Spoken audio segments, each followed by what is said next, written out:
So we meet again. Today we will be deriving the general solution for the quadratic equation. We begin by subtracting both sides of the equation by c, and we end up with ax squared plus bx equal to minus c. In other words, I've taken the c across the equal to sign and I've changed the sign to negative, right?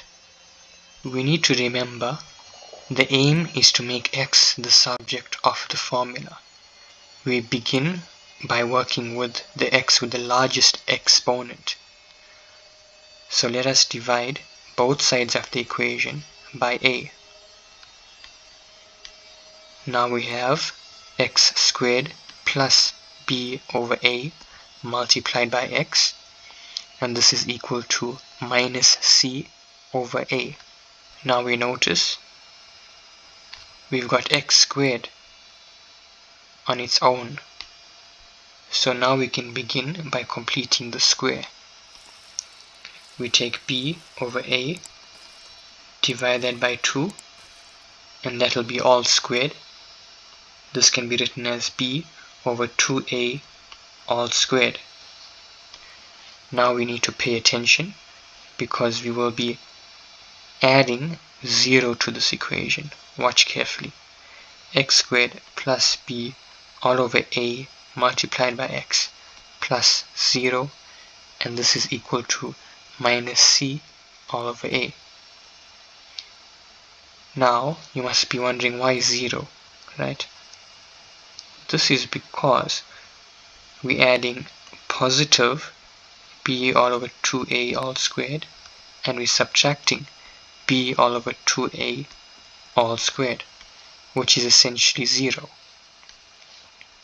Now in completing the square, we utilize the positive term, right? So we take the negative term to the other side of the equation. We have x squared plus b over a multiplied by x plus b over 2a all squared. On the right side, we have b all over 2a all squared minus c over a. On the left side of the equation, we can factorize and we end up with x plus b over 2a all squared. On the right side, we've got b over 2a all squared minus c over a. Now we notice we've got one x in this entire equation, which we need to make the subject of the formula. We begin by taking the square root of both sides. So we have x plus b over 2a equal to the root of b over 2a all squared minus c all over a. Here we need to be very careful because the root of any number, provided that n is greater than or equal to 0, will provide us with two solutions that when multiplied will give us the value of n. Let's take for example the root of 25.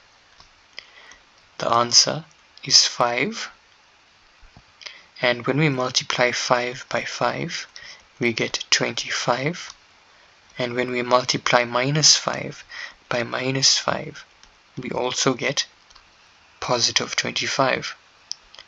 So you notice the solution will be plus or minus, and that when multiplied to itself will give us positive 25. Let's take another example. 9. The answer is 3. In order to get 9, we can have minus 3 times minus 3, or positive 3 multiplied by positive 3. Therefore we can write plus or minus. Let us take b over 2a to the right side of the equation.